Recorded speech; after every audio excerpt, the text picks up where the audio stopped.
Yeah. So this is actually something that came up in a different conversation I had with someone, but exactly the point that you were making. And so there was this talk I gave at Miami University, and I've told a little story before, so some people might have heard. There was this kind of funny thing that happened where the Students for Life club leader who was walking me through the thing said like, "Hey, I've got this person I really want you to meet today. He's the pro-choice Josh Brum." It's like, I don't know what that means, but there's this philosophy professor.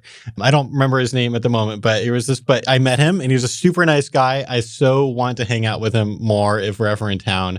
I tried to continue the email exchange. He's been too busy to really keep it going. But basically, he came to the event. He listened. It was a bodily rights talk. There was the security there. There was like protesters. There was an anti-Josh Brum table downstairs. It was a whole thing. But everything was fine. And I gave the talk. There was some Q&A. He asked one of the questions. It was a good question, but it was respectful. I answered it, I think, well.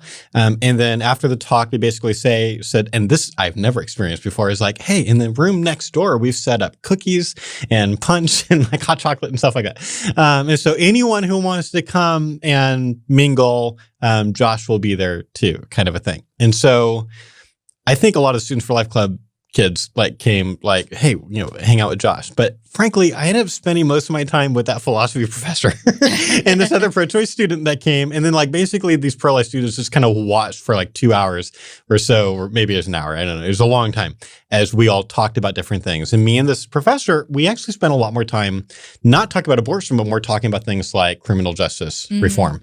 Because he kind of said I'm going to have to think about what you said about abortion. It was really interesting. He's like, I think basically you have better arguments on abortion than I do. You'd probably have me pro-life in 20 minutes. So we can do that later. Let's talk about this. It's like, okay. So there's a really good rapport. He was really, really friendly. Yeah. But we got to talking about prison reform. And he made this interesting point. He's kind of on that side of kind of let's really, really change prisons. Let's maybe go to more of a Sweden or Norway kind of a model. It's kind of this is really about rehabilitation, not as much about retributive justice. And there's a lot of interesting points he made, and we had a nice back and forth. We have some common ground. But he made this point that I disagreed with, where he said, if you ask, a lot of times, he's people who want to put someone in jail for a long time for some crime, they're doing that because they're wanting justice on behalf of the victim. So, the burglary or whatever the thing was.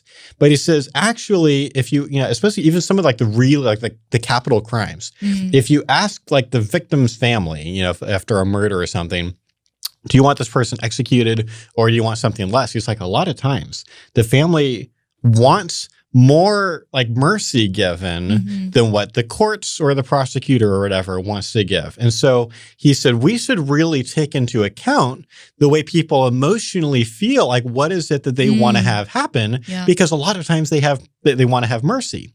And so I had never heard that argument before, but I was so proud of myself because I had a good counter that just came up. And I said, okay, but what about the people who don't want mercy? They want to heap on, how much punishment can we give this person? Yeah.